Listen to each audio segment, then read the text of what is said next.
Revolução Inglesa, temos que saber que ela também pode ser chamada de Revolução Puritana. Mas, o que são os puritanos? Puritanos eram os protestantes ingleses. A Revolução Inglesa durou de 1640 até 1688, durando 48 anos. Em 1640, quem estava no poder era Carlos I, que era um rei absolutista. Nesse tempo, já existia o parlamento inglês, mas ele ficava mais de enfeite, pois o rei não o consultava, o que os deixava enfurecidos, e esse é um dos motivos da Revolução. Na Inglaterra, existia um grupo de pessoas chamados de gentry, que eram basicamente uma espécie de classe média alta, mas que não tinham os títulos de nobres. E isso gerava indignação da parte da gentry e do parlamento, pelo fato de não serem consultados pelo rei. E então, no ano de 1640, a Inglaterra enfrentava dificuldades econômicas, e pela primeira vez, o rei decide convocar e reunir o parlamento. O rei propôs, com a convocação do parlamento, o aumento dos impostos. Porém, o parlamento foi contrário a isso e ainda pediu para que o rei se submetesse a uma constituição.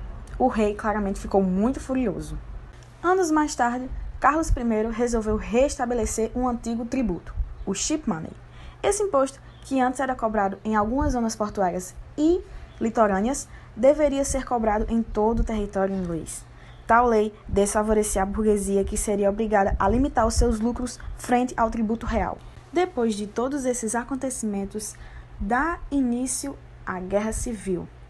Com o início da guerra, a Irlanda, que ainda era dominada pela Inglaterra, pediu a sua independência, iniciando oficialmente a guerra entre o rei e o parlamento.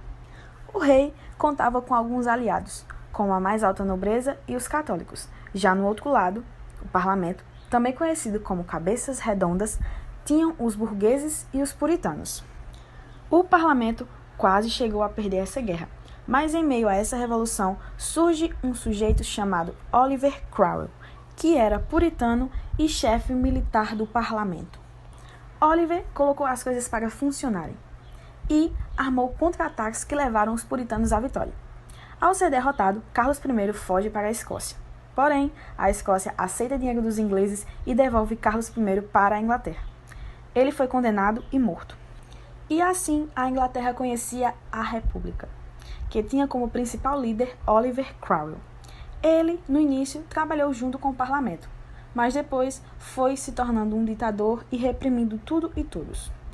Com ele, os ingleses tiveram um grande crescimento econômico e foi criada a Lei dos Atos de Navegação.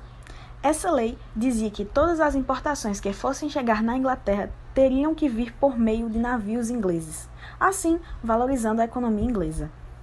Depois da morte de Oliver, o seu filho assume o trono, Richard Cromwell. Porém, não consegue levar adiante o legado do seu pai e abdica o cargo em 6 meses. Depois de tudo isso, o próprio parlamento acabou restaurando a monarquia e colocaram no poder Carlos II, filho de Carlos I. O parlamento não gostava dele, por ele ser filho de Carlos I, e achavam que o problema estava na dinastia Stuart. Assim, começaram a conspirar contra ele para tirar a dinastia Stuart do poder. Com a morte de Carlos II, assume o trono o seu genro Jaime II. O parlamento, junto com um cara chamado Guilherme de Orange, fez uma conspiração para tomar o trono. Porém, o parlamento colocou uma condição para que Guilherme assumisse o trono.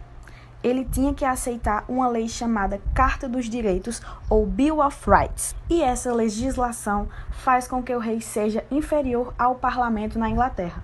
Ou seja, ele ganha os seus privilégios, mas quem manda é o parlamento.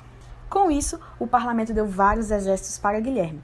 E ele simplesmente chegou e tomou o poder de Jaime II, que não reagiu contra Guilherme.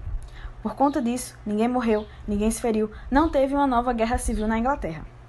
Por conta desse golpe de Estado, essa revolução ficou conhecida como Revolução Gloriosa, porque ninguém se feriu, não teve uma gota de sangue derramada. Pondo fim à Revolução Inglesa.